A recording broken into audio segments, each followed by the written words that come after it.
Welcome to Talk Cosmos, the show where Sue Rose Minahan and her guests bring you insightful conversations to awaken heart and soul consciousness. Come journey with us exploring the meaningfulness of astrology's energetic cycles and get ready to understand your path in the cosmic roots of the stars.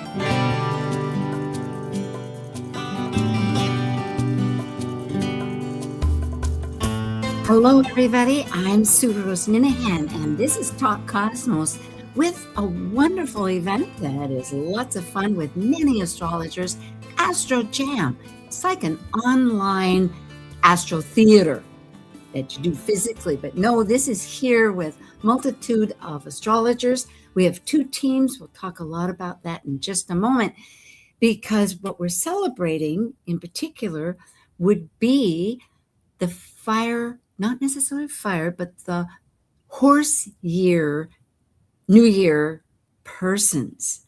And we have these two teams that have no idea what the other team chose. So it's fun and mystery and intrigue and discovery and history and conversation, fun. And let's find out. We're ready for Astro Jam. Pull up your front row seat as we bring two mystery charts to life. Here planets speak their archetypal consciousness to us, mirroring the very energies roaming through our minds and hearts. As two teams attempt to reveal two unknown charts' identities through a spontaneous, insightful improvisation impersonating the planets, and after the chart's identity gets revealed, all astrologers will chat about it. Happening on Talk Cosmos every extra fifth Sunday, this fun online theater experience engages a peek into how the cosmos astro jams. Now, here's your cast. Thank you so much. We'll explain. Yeah, thank you so much. We'll get right into the people. But again, this theme is about transformational people. We get two clues and two mystery charts. I should have put this later on because I want to tell you our cast that we have. And each team will have about 10 minutes to just engage with the planets as the first person, like, I think blah, blah, I feel, or why is this, etc. We don't know. It's their act. But then, boom, boom, boom, the trumpet blows and we get revealed. So the first person on this is Israel Ahosi from sacredplanets.uk. And he is in England. He's a full-time practitioner, teacher of astrology, tarot, and philosophy with esoteric teachings, and has a certificate program and a wonderful online YouTube. Of course, all YouTubes are online. It's the Lunar Lounge podcast. Hi, Israel. Hi, how you doing? Great to be here. Oh, indeed. I'm thrilled. Always a pleasure. Jolly Knot, also from England, bodhimindful.com. An astrologer, Reiki master, teacher, transformational coach, and studies many modalities, somatic and mythopoetic. She does a hybrid of modern Hellenistic and medieval Islamic astrology, mouthfuls and plenty of gifts. Thank you. Great to have you. Thank you. Thanks, and it's Sue. early over there, both of you. It's 8:00, so yippee. We have next in Canada, Jennifer Ng, who goes by jeningress.com. And she's a consulting astrologer. And she too blends. So wonderful. Many astrologers these days have so many hats in their bag, you could say. And she's traditional, modern, horary, synastry. She does Lunar New Year astrology called really, which is 4 seasons, not 4 seasons, 4 pillars and feng shui of the yellow hat set. Maybe we could have that music a little lower, Nate. My mind is a lot of input. Thank you. Thank you for coming, Jen. Thanks, Sue. Nice to be back. Yes, it is. And next we have Susie Cox from Arizona. And hello. And Susie is very involved with Tucson Astrology Guild, and many of these guests here are going to be speaking on that venue. But Susie was an astrologer for 32 years and a highly acclaimed health spa in Arizona, and has read 55,000 charts, and we're thrilled to have you. Thank you. Besides being an author. So glad to be here. Yeah. And following this, we go across now from the United States up to Seattle, Washington with Jen Sachs. Jen Sachs Astrology, a certified astrologer and tarot reader, and joining us, and a consultant. Thank you so much. Hi, Jen. Thank you. Okay.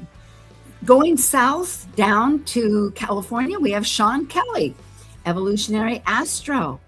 And he's a speaker, executive, motivational leadership, focusing on digital business, besides being an astrologer that gives lectures here and there in his busy schedule. He truly does. And he's worked with many of the renowned astrologers, Rick Levine, Kelly Fox, Michael Luton.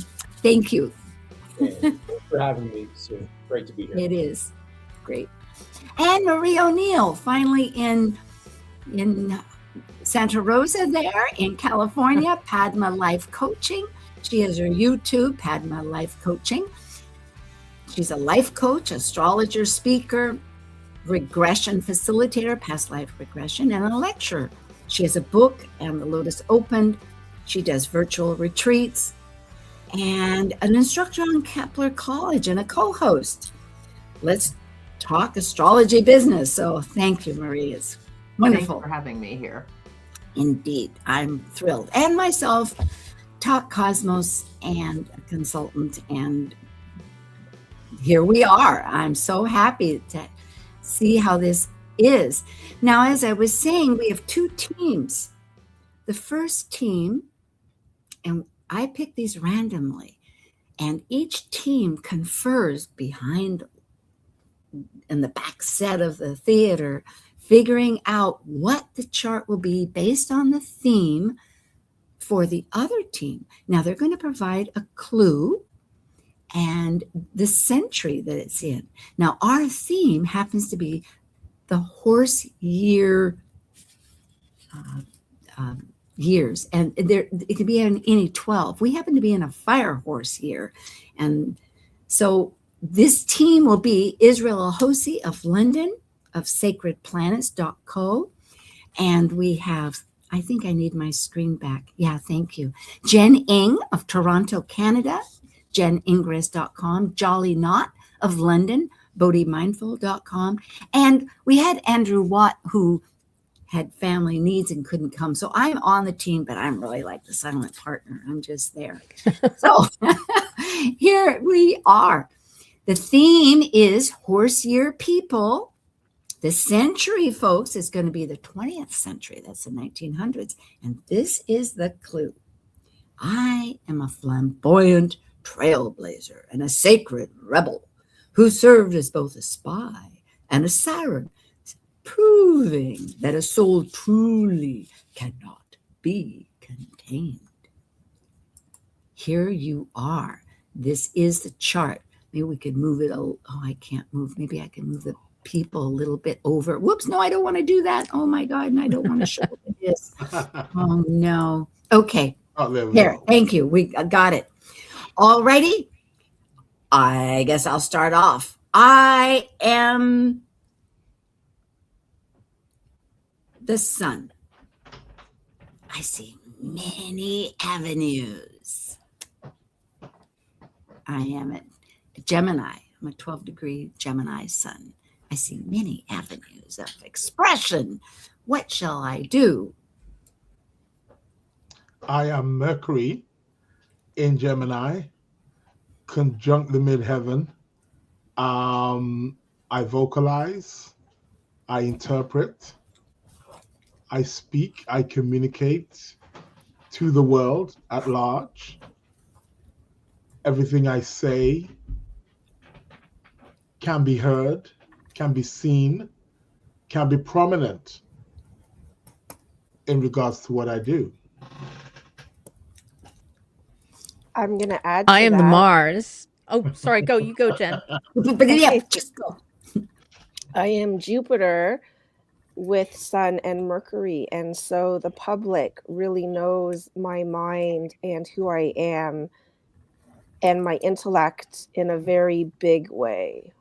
I could be a teacher or a preacher disguised as a spy. I am Mars in Gemini, and I have kinetic energy. I am bouncing from here to there, over where. I love information, and I am impulsive in sharing it and wanting to spread it far and wide. I am very flamboyant. Obviously, that was part of the clue, but this is where it really starts with Mars, with me in Gemini. I Oh, You go ahead. don't Go ahead, ask. Lisa. Both of you ahead, go talk on. at the same time. Jen, just jump in. Jump or in. Go Isabel. ahead, go Come ahead, on. Jen. Go ahead, There's Jen. no civil here. It wouldn't I happen in your brain. all right. I am moon separating trine from Mars, and so in Libra that adds to my artistic flair and need for balance and community with Venus in Cancer in the 11th. I am Saturn in Pisces, in the 7th house. I'm residing in the house of relationships, and this is where I build my wall. I have issues with letting people in so easy.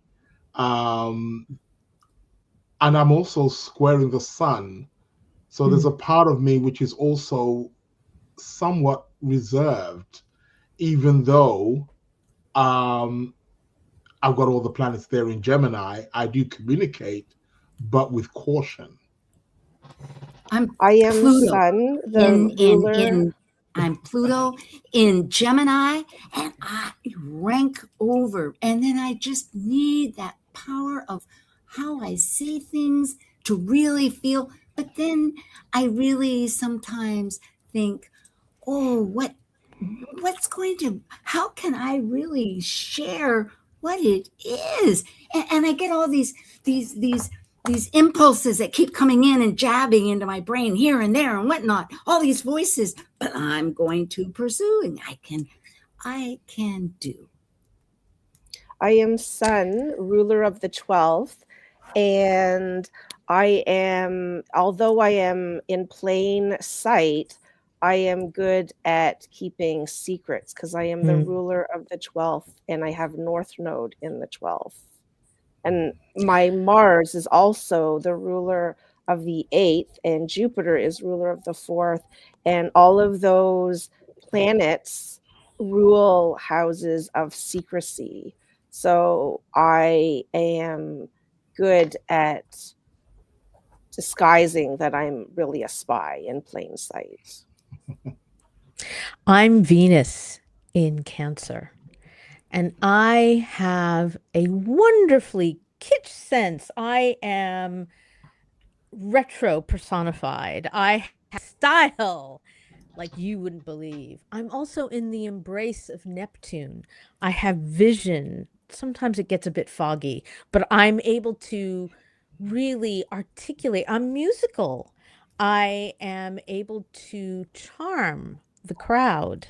I have an audience in the 11th house that follow me, and I rule the moon in the 2nd. I am absolutely the master of adapting new skills and generating my resources. I am Jupiter in Gemini. Nobody's done Jupiter yet, right? I am Jupiter in Gemini, in the 10th house. My mission is to expand all forms of communication and information. What I do big, I do large. It is heard, it is seen worldwide. However, I am conjunct Pluto. So although people on a large scale may know about what I do, there is also a very powerful secret to which I hold, as Pluto allows me to hide and to bury certain forms of information. So I'm popular, but I'm also a secret as well. I am Mars conjunct Pluto, so I have a lot of power of information. So with Mercury in Gemini on the MC, I have access to a lot of information as I go out there and network. I love, love, love, love, love information and networking with people. And I have two faces. One is a secret spy, and the other is, I forget the other clue. I'm a flamboyant artist? Trailblazer. Oh, trailblazer. Okay, there you go. Trailblazer. Thank you. I am the nodal axis. I am Ketu, or the south node in Aquarius, and I have the common touch. I'm easily able to blend in with the crowd, but I have Rahu, the north node in Leo. So there's something within me that wants to be acknowledged, that wants to be recognized, but I got to keep it quiet. I got to keep it in the down low because Rahu's hanging out in the 12th house. What else? I'm going to go back to that sun again. We can do something twice, right? No rules, remember? No rules. Okay. I am Jupiter in Gemini. Love to speak, love to talk, love to communicate. I'm here, there, and everywhere. I'm diverse. I'm versatile. I can adapt. And I am conjunct Jupiter, who gives me tremendous faith, confidence, but more importantly, gives me a lot of luck. And I'm very fortunate in regards to what I do, especially in my career and generally in life. I'm able to travel far and wide because of my abundant nature, which is given by Jupiter. I am an artist. I think I'm an art trailblazer, maybe an art teacher, because of my moon in Libra and Venus in Cancer. And yes, I think I can deceive with my art. I hide behind my artistic prominence. Boo! I'm the trumpet. I think we usually do it. Yeah, that's it, folks. That's it. Yay, you did great. I know it's always a change. Oh, thank you. And liberty has happened. All righty. Well, let's find out. Mystery charts now revealed. Is it? We pull across. Ready? I was guessing Matahari. Oh no, Josephine Baker. She was an artist. Oh, wow. Yeah, Very you guys nice. were spot Wow. on in so many ways. Here, I've got some great slides. That's why I had to. She is a fire horse babe, child, and 1906. And she even said, I'm a flamboyant trailblazer and secret rebel and a spy and a siren. She was in a movie. And she was awarded. She has an amazing history. I fell in love with both of these charts as I discovered more. And I've always loved Josephine Baker. She's like, anyway. And so because she got all of these during the war, she would be just what you said, keeping that secret side of herself and getting information and bringing it back to the French. So she was born on June 3rd at 11:30 a.m. That's an A rating in St. Louis, or Lua, I guess you say Louisville, but it's St. Louis, Missouri. And she relocated. I meant to do a relocation chart, but I didn't. And she was the first Black woman to star in a major motion picture, 1927, called Siren of the Tropics. And and she became a symbol, an iconic symbol for the jazz age and the roaring 20s. And she celebrated, because of that, dubbed many wonderful, the Black Venus, the Black Pearl, the Bronze Venus, the Creole Goddess. but she also had children. She adopted 12 kids for a rainbow tribe. Like, let's get this Wow. together and be friendly. I know. I meant to talk about that Uranus in the fifth house. Very Yeah, something unusual, right? And just a few years ago, she's actually on the a pantheon. She has a centrograph on the pantheon. She's the 6th woman and the first woman of color, and to join that, which is for France a very high honor, because let's see. So where's our other team? You can come in and talk about this chart. Let's talk about it a little bit. We have a few minutes. I wanted to talk about that series too. Just, you know, in the 9th house. Yeah, go ahead. Yeah, we just all like jumped a cause, in here. right? A cause, a foreign cause. So she's in foreign soil and community and cause, and she's dreamy. So there's that help to kind of like deceive or like delude, you know, so people don't. Wow. I think she like she entertained the SS and stuff and got information that way. Oh, she's number one. She was a huge success there. And she's a living treasure as far as the industry goes in music and dance. It was always like something as a kid, I always thought Isadora Duncan, Josephine Baker. I mean, these are my heroines. But nobody would expect that of her because of her outward facing profile. But Gemini is famous for being a really good spy because Gemini has 2 faces anyway. So right. It makes it easier. Oh dear. 6. And well, also her ascendant ruler being Mercury, right? And Mercury retrograde, that kind of like inward, also under the beams of the sun. So, you know, this is someone who you wouldn't see clearly, right? But is she Mercury retrograde? How do it's not retrograde. It's not retrograde. Someone put Mercury retrograde. Oh, okay. No. So that was not the teams thing.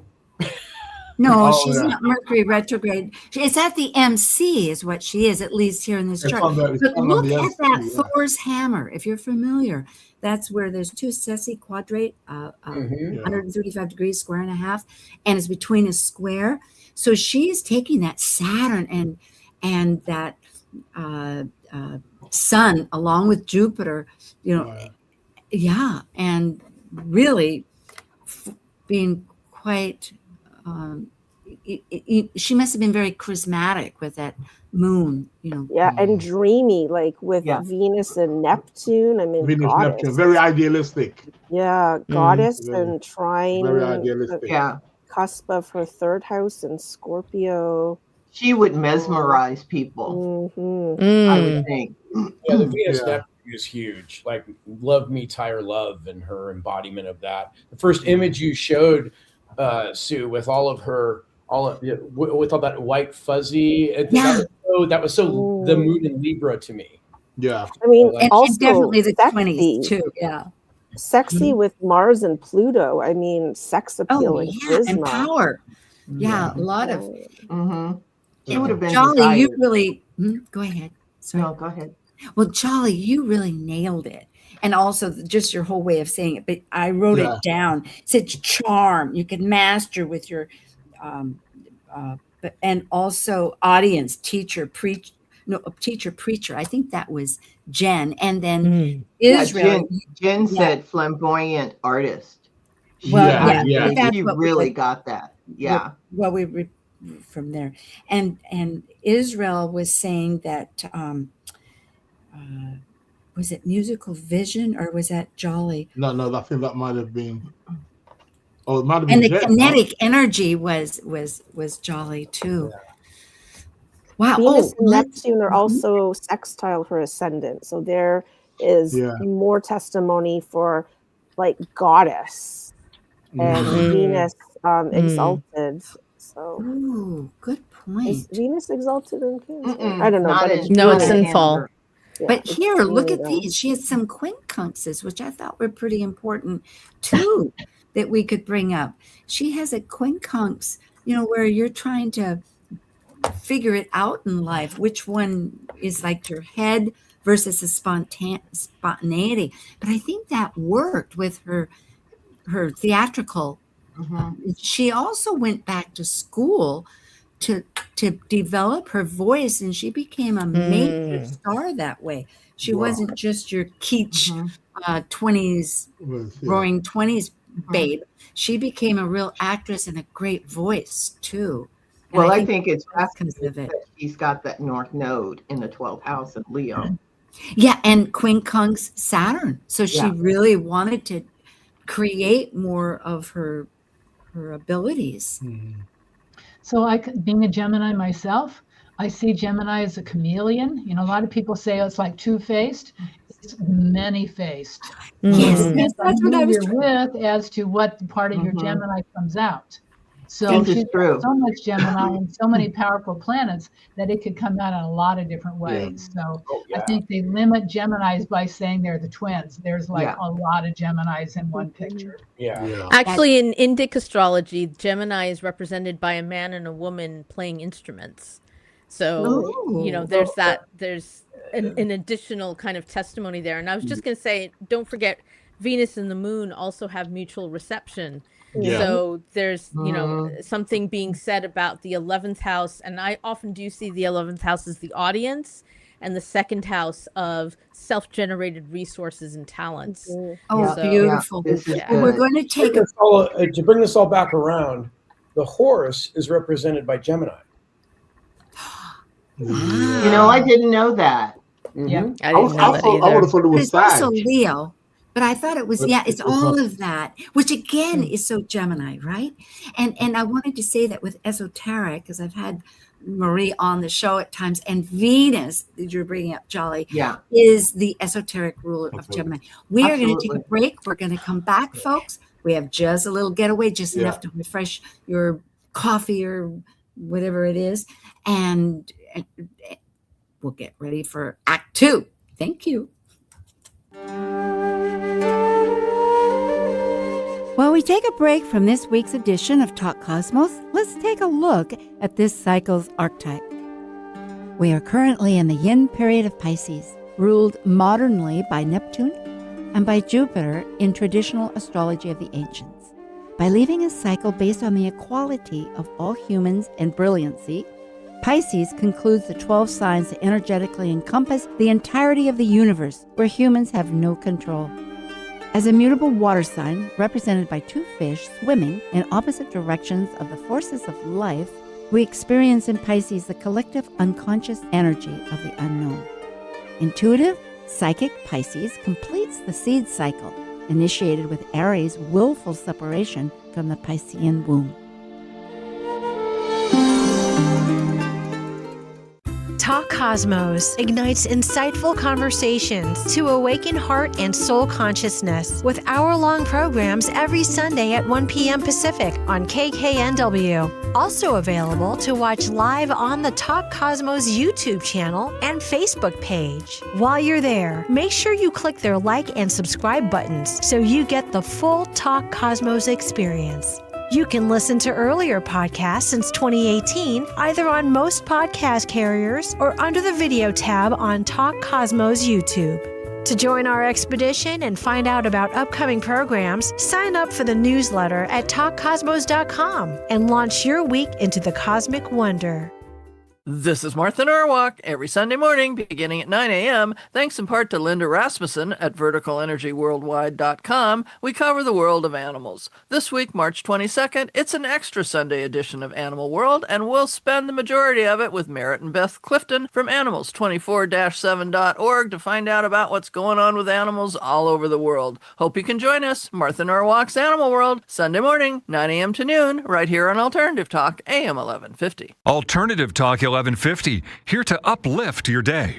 Hello, everybody. Okay, we are now back with Talk Cosmos, Astro Jam. I will go pretty quickly through this because we always have so much, but to give an idea of our wonderful 7 astrologers that we have, Israel Ahosi is sacredplanets.co.uk. I think we've got that right. Yes. Yep. Is that That's right? correct. Okay. Yeah. And you can contact him at Israel, his name, at sacredplanets.co.uk. And he has a YouTube channel, the Lunar Lounge Podcast. But he has many, many classes. He's a certified astrologer, and he leads people with a certified astrology course from beginners to advanced. Also, it's Sacred Planets. Where do you have something, you have events that you want to bring up? No. Well, yes. Ongoing There's always events. There's always classes. I'm doing. Again, I'm going to be starting a new class again in May. Again, so for those people who are interested in, traditional medieval, with a blend of also modern psychological astrology. So I'm putting it all together, and upon signing up, you get lifetime access. So yeah, we have like 5 classes every week. So yeah. But that's the meaningfulness I meant. So in May, folks, now is a good time to connect with Israel about that. Thank you. Okay. Because I know you do speech lectures too, and you definitely, for UAC, for all I know, I don't know, but I mean, I'm going to be at UAC. I'm going to be at UAC. Oh, are you? There you go. I'm speaking at UAC. Yeah. Excellent. Oh, and you're also going to be at Tucson Astrology Guild, but we'll tell you about that later. See, the plot thickens. We need this ahead of time. Okay, wonderful. It's a busy world. We're all fire horsing ahead. Thanks very much.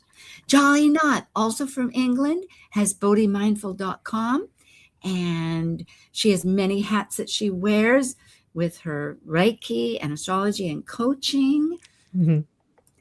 And I didn't get either. I think life was just too busy with this Mercury. I promise you I updated it, so I apologize. I don't know what happened. I did update this. And I'll just say really quickly. So in addition to the podcast, I do have a talk coming up at the end of March. It's for the Nightlight Speaker Series, and it's free to register. So I'll be talking about the lunar nodes and the compass of desire, if you're interested in learning more. I looked on your website, and you don't have events. I thought you had events. Is it on there?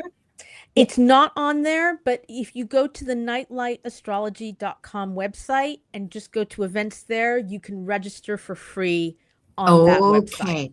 Well, I think with Mercury retrograde, is it still happening? I think it is. It is. Okay. Yeah. Okay. We're safe, but thanks. Okay. Wonderful. I'm glad. I know you're active, and people can email you. So that's a good way to find out. Thank you. Thanks, Sue. Thank you, Polly. So then we go to Jen Ingress in Canada, and it's jeningress.com. And Jen, I know that you're doing consultations, and you just finished a very busy season with the Fire Horse consultations, one on Talk Cosmos, which I'm so grateful for. Thank you. I am offering an introduction to Bat-G, or 4 pillars, in July. And it's a part 1 of 2. And in April, I am offering a private course on astrology basics. So it's a 10-week course, and it gives you the basics on how to read a natal chart, so the foundations. Ooh, well, then people will have to email you. And if they go to jeningress.com, they can find out how to do that. Yes. Okay, beautiful. Well, sounds great. Thank you. And are you speaking with Tucson Astrology Guild? We'll find out. Okay, I'll go on. Thank you so much. Well, we have Tucson Astrology Guild with Susie Cox. Hi, Susie. Hi, how are you doing? Yeah, I know you do lectures also, but you're quite active with Tucson Astrology Guild. And I did have a little peek, and I saw, oh dear, why doesn't it show up? Oh, there it is. Wow, all these boo-boos. And on Saturday in April, you have Jen Sachs, who we haven't yet, who we will show, and then Gemini Brett in May, and then in June, you have our Israel Hossi.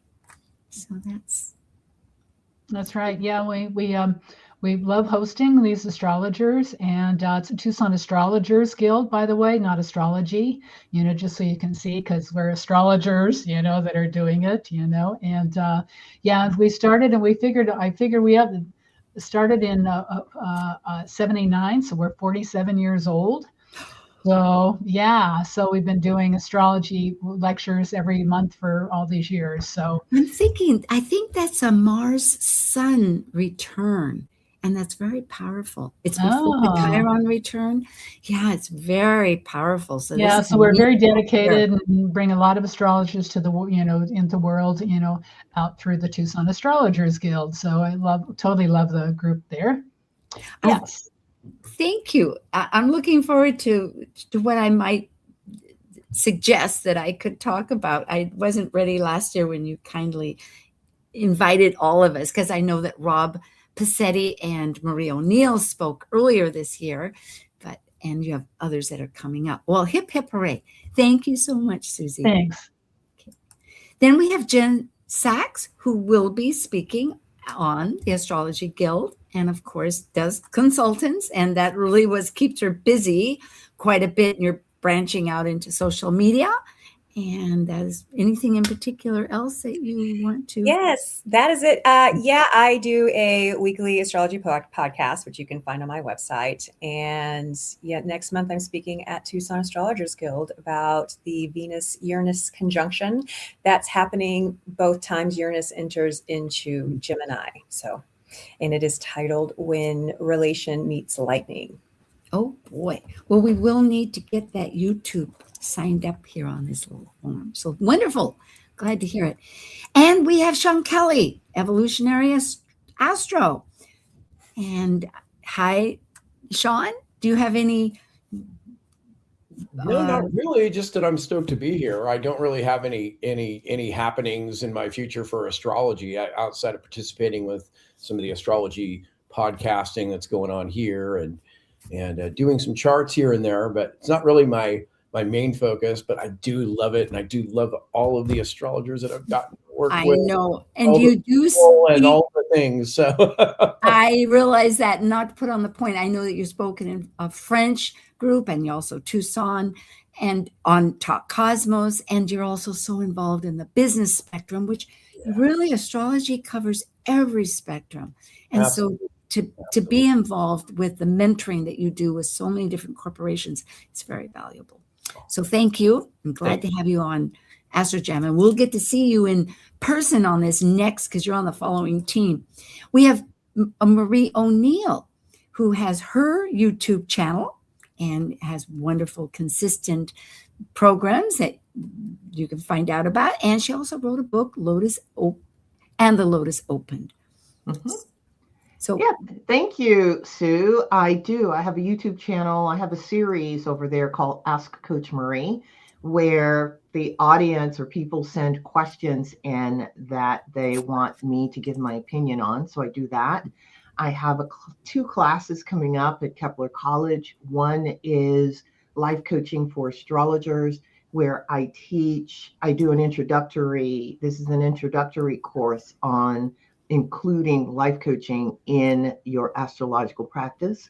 This summer, I am teaching a master class at Kepler. It's a 3-week master class on storytelling.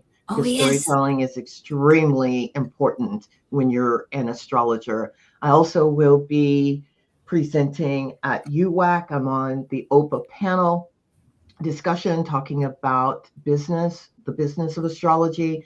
And I'm also giving a class or teaching a class at UWAC this year. So I see. I am going to get each one of you to give me a slide so we can just go right through. That is very powerful. Thank you, Marie. All right. It'll be fun. Talk Cosmos every week you can check these. You can also see that coming up, the next one will be the spring equinox, and that'll be the 3-month kind of insightful consciousness patterns that we are going to be experiencing for the next 3 months. And you can question why, but as a student of vibrational astrology, it is potent. It is just amazing to see in the techniques that Linda Barry and David Cochran come up with that are so revealing. let's get to it. We have our second act, and it is with Jen Sachs, Marie O'Neill, Sean Kelly, and Susie Cox.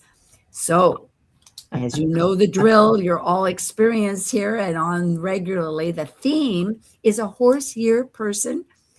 The century, let's go dial it back. It's going to be the 19th century. That's 1800, folks. Here's the clue. Deeds, not words. And I gave you a special bonus clue. It's named at the end of a song in Mary Poppins. I hope that doesn't. Oh my gosh. Too much. Yeah, of course you know that. Oh, I don't remember. That's why I gave it.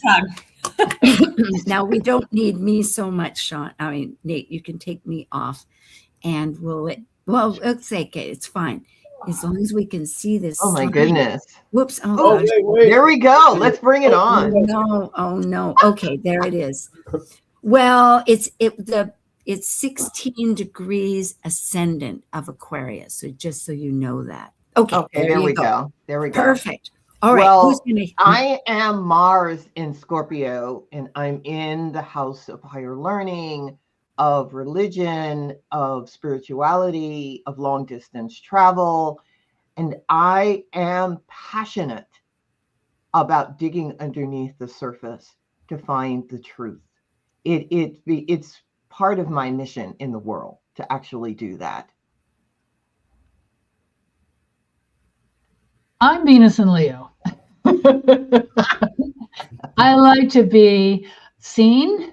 I am dynamic. I am, confident and strong. I'm in the 7th house, so I really attract excitement from other people, and I love life to the fullest. Why not? I am Mars in Scorpio at 18 degrees. Wow. I can be like an assassin that you never saw coming. The 8 ball, that's cute. I possess immense energy for to drive something forward or to cut something off, and it's either or. There's no in between. It's like I'm driving forward or I'm not driving at all. I'm leaving it behind. I am Mercury in Cancer, and although I am conjunct Saturn in a different sign, I am at this critical degree that is expressing itself in a very nurturing way. And this tends to affect how I am perceived at work and my ability to get the job done, where I move in and I work with my conjunction with Saturn in the sun with how people see me in these positions. Well, I am Moon in Virgo. And so Moon in Virgo has to answer to that Mercury in Cancer. They, as a matter of fact, are mutually receptive. So they talk back and forth to each other. As the Moon in Virgo, I'm very discerning. I'm very critical. My emotional need is order. It is systems. It is seeing what needs to be improved and what can be improved. And it's all in the realm of relationships. This is the way I operate in business, the way I operate at home, the way I operate with my friends. And I need to be in control. I'm very earthy. I am the systems that take the raw materials and turn them into gold. I'm Neptune in Pisces. Neptune is associated with Pisces, so I kind of look at rose-colored glasses. Oh, these are dirty. I really can hardly see through these, which is a perfect Neptune thing. So I kind of wonder about things. I'm not really sure, but at the same time, I kind of want to help the world too. But I'm not sure how to do it. I need to clean my glasses, that's for sure. Well, speaking of things dirty, I am Pluto in the third house, and my communications are very intense and powerful, and at times I may come off a little bit more aggressive than what I mean to be. But with Pluto, with me with me sextiling the north node in the first house, I have this ability to speak in a way that allows my purpose to move through my physical body.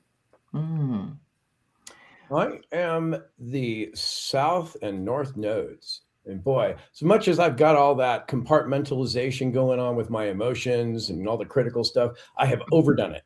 Totally overdone it. I need to flush some of that away. That south node in Virgo just wants to kind of reset. And with that Venus in Leo, they're just speaking to the seventh house. It's like, no, I want to charge forward with relationships. I got to be the center of that person's attention. And I maybe need to not be so critical on them. The same breath, man, I'm trying to like release stuff about my own boundaries. I'm trying to learn how to do that. And, you know, I can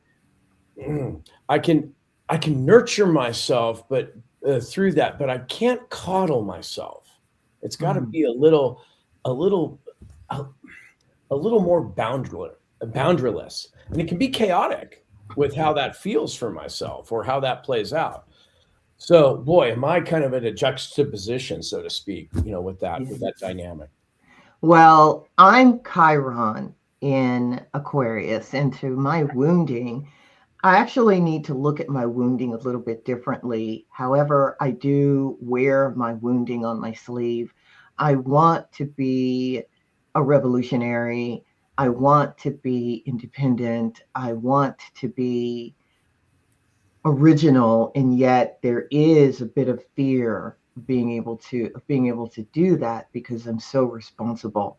I am about the collective, and I do get myself in trouble consistently because I present a little bit quirky. I dress a little bit quirky. I don't like being told how I should present myself out in the world. I'm Sun in Virgo. Would you like something to drink? You know, I was like, I got something here. You know, I was like, I just came in from the outside. That's Sun in Cancer. Oh, I'm sorry, Sun in Cancer. Yeah, Sun in Cancer. Yeah, would you like something to drink? I got some cookie here if you want it. Yeah. So, so I like to have kind of a sense of coziness and kind of a feeling of helping me and helping other people. And with some of these other planets, it's a little tough, but I always have to remember that I'm Sun in Cancer. I'm a good, sweet person. Oh, okay. Yes, I know. Well, I was just about to touch that Vesta in Scorpio, man. That's a potent one, right? Man, that Pluto in Taurus. No, you have time to talk. Believe me, that's why I had to squint you through. This was a really interesting one. Now it's going to be revealed. The mystery chart's going to be revealed. Guess who? Emily Parkhurst. Mm-hmm. She is a 1958 Wood Horse year. Don't be deceived. She was born in Manchester at 9:30 p.m., but we don't know if it was the 14th or 15th of July. This is the big confusion. I when I discovered this, I went, oh my goodness, because the other team gave it to us. But this is the deal, and you can check it out a little bit later. She was a British suffragette leader. She made it possible for women to vote. Just 2 weeks after she died in 1928, it was cleared. They had given one earlier where women as of 30 could vote, and she went, no way, babe. She was a power horse. And if she was protecting people, it was all that Cancerian self of protecting people to the nth degree. She was tireless. And her motto was deeds, not words. And I try to disguise my voice for both. There's that Vesta in Scorpio. Yeah. So she has unbelievable quotes. It's like woman. I know nothing of man's rights or women's rights. Human rights are all that I recognize. Boy, that's yeah. I love it. And there will never be a new world order until women are a part of it. And so she goes on. Here she's being dragged off because she did go to jail because she was also militant. But as a horse year, it was hard. They said it's grounded a little bit more in, but not to be deceived. She was still that independence and energy, which really gives respect for our fire horse individual here that we have, Sean. And she did the Representation of the People Act in 1928, which established voting equality. You know, women could vote in England before they could vote here in America. It's amazing. Her other things that she said was, we have to free half of the human race, the women, so that they can help to free the other half. So true. We're in it together. And then this is another famous line that they say we're law breakers, but we're really law makers. She said that when she was in prison. So here she wrote a book, My Own Story, and this is her prelude, the foreword, that says, militancy maybe isn't so bad, because she really did. She said that break the windows, they burnt things down. She said that it seems like that property was more valued than people, so let's go after the property. And this was her in the U.S. after the war, World War I. She came here and lived for a couple of years and did a speech in Hartford, Connecticut, that was freedom or death. It was part of her lingo in that. It's very famous. But looking at all of this, and this is a sister's song. There she is, which I didn't realize. Mrs. Prankhurst has been clapped in irons again. So she was in jail. And I guess this was the mother of the two kids and who sang this, or it was sung for her. So this is the deal of the two. Now, her birth certificate said it was on day 2, but she always said that she was born on the 14th, which is Bastille Day. And it's sort of a tough one, because if she was born on the 15th, Mercury is now in Leo, which gives a lot of strength, but it's not. But the moon is not quincunx or conjunct the south node. So it's like, oh my goodness, and then you can see a little bit more what happens. This is on the 15th. If it is, she has this mini trine. She has this square all the time, but the day before it's multitude of trines because the moon falls in. And then she has also with Pluto, which you were really called attention to with that power there. The point of Thales. Yeah, exactly. Yeah. And then here, if it was on the 14th, boy, it just gets cluttered. But still, she has that strong sextile to Uranus, and it goes on and on. So let's pull everybody in here, and you can help us discern what everybody thinks and what your thoughts are. Something I just want to point out that we never really got to, which is that Ceres, and that's what I was speaking to about. I can't really nurture myself through my North Node there in Pisces because it's a square, but the Jupiter at 11 Gemini, like 11 is such a potent degree, especially in Gemini with Jupiter there. You know, we never really got to that, or the Uranus in Gemini, of course. So. She also inherited her activism and political activism from her family. So there's that Jupiter on the IC. Yeah. And she learned to read she learned to read at a very early age, like at the age of 3. So there's moon in Virgo. Mm-hmm.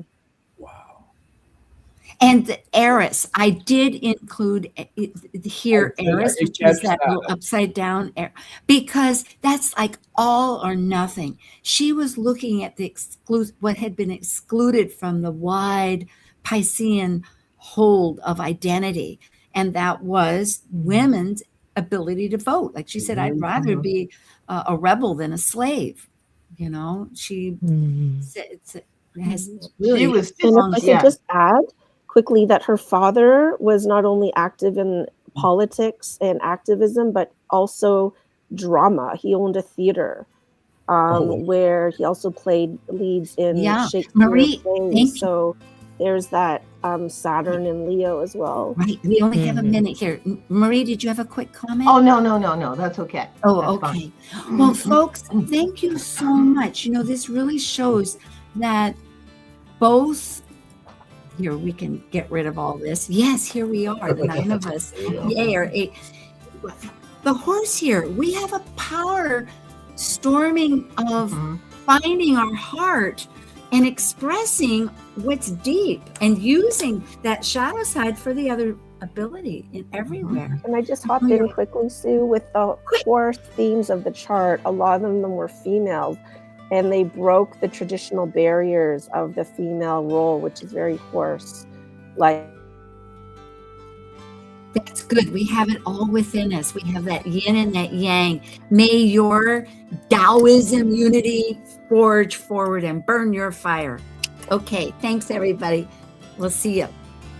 Thank you for joining this vibrant and insightful conversation on Talk Cosmos, the show where Sue Rose Minahan and her guests awaken consciousness by connecting heart and soul consciousness patterns with astrology's energetic cycles. Be sure to tune in next week, same time, same place, to continue your journey through the roots of the cosmic pathway.